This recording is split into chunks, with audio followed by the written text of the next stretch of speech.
So, the Iran war has become kind of a mess lately. Hormuz is still closed, Iran keeps attacking the Arab Gulf states, and America is trying to find something to do about it. So that begs the question, how did we get here? For starters, this is Donald Trump, obviously. According to PBS, Trump met with his colleague, Israeli Prime Minister Benjamin Netanyahu, in February. Netanyahu had an idea, and you can probably guess what it was. See, another president may have rejected Netanyahu's idea, and Obama or Biden, for example, would have said no. In fact, they did say no. But Trump was neither of those two men. Trump was a man of action. He had the guts to attack Iran the previous year, and in a lightning operation, took down Venezuela's longtime autocrat, Nicolas Maduro. Trump was gonna bring back the glory days. Once upon a time, in the era of Queen and the Bee Gees, before the Khomeinis and the revolution, it was Iran who was one of the US's most important allies in the Middle East. If we brought those days back, Iran would no longer help Russia, China, or North Korea, and instead, the country would be an anchor for the US-led order of stability in the Middle East. Moreover, people were cheering him on. Marco Rubio, Pete Hegseth, and eventually J.D. Vance all supported the plan. That being said, the bells of war were ringing, and America mobilized its Navy and Air Force to the seas of Arabia and Persia. This is the American side of the Iran war. This is the sixth and final episode of Iran, the War. So as we all know, months into the conflict, thousands of airstrikes, a blockade of a blockade, a munitions shortage that could harm a future confrontation with Russia, China, or North Korea, and billions of dollars later, Iran's government remains standing and relatively strong. And about a week and a half into the war to begin with, Israeli government officials said that they did not expect Iran's government to fall.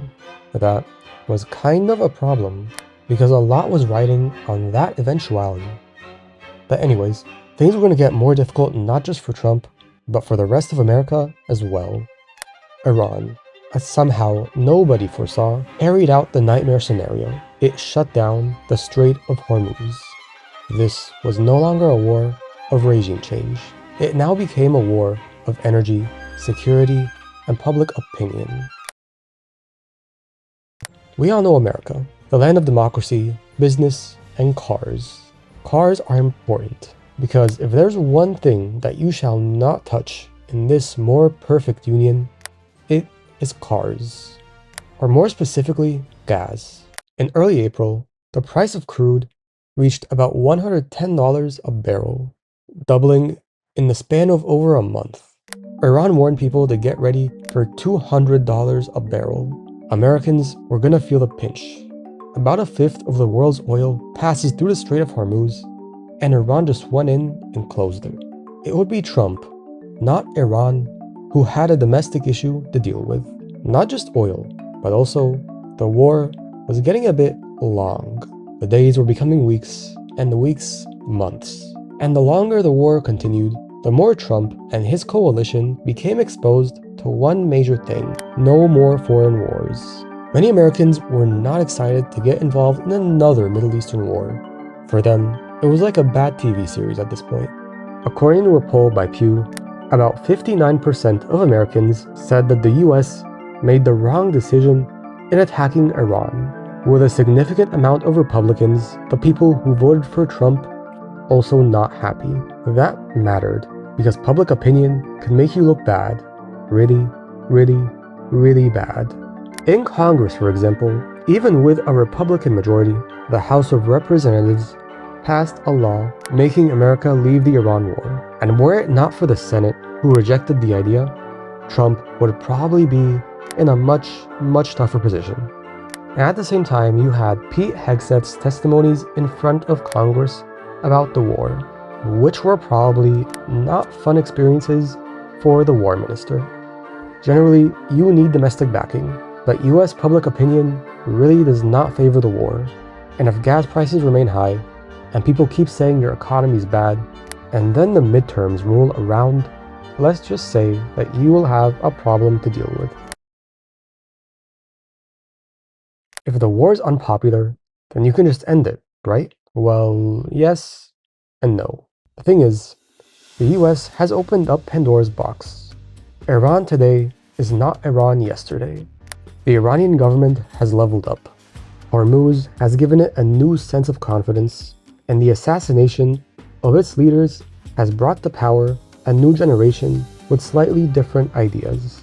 Meaning that if America does anything Iran doesn't like, it can just shut down Hormuz again. When it comes to Hormuz and the price of oil, so far at least, as The Economist says, China has saved the American consumer by reducing its usage of oil. On the physical side, however, if America wants to maintain the alliances and the order that it has in the Middle East right now, then it is forced to handle Hormuz and maintain the responsibility of protecting its regional allies, both Arab and Israeli. Meanwhile, in Iran, even though not everything is great, but so long as its leaders remain intransigent, obstinate, and dogged, uncompromising on their demands from the USA, then they may eventually get what they want. Unlike many conflicts before, America is not the only one who holds the cards in this game. So remember when I said that back in the good old days, America and Iran were allies? Well, I bet you're asking a simple question. What? Indeed, they were in fact allies. As for why they were allies, this glorious piece of content will answer that question. So go check it out. Until then, thank you for watching.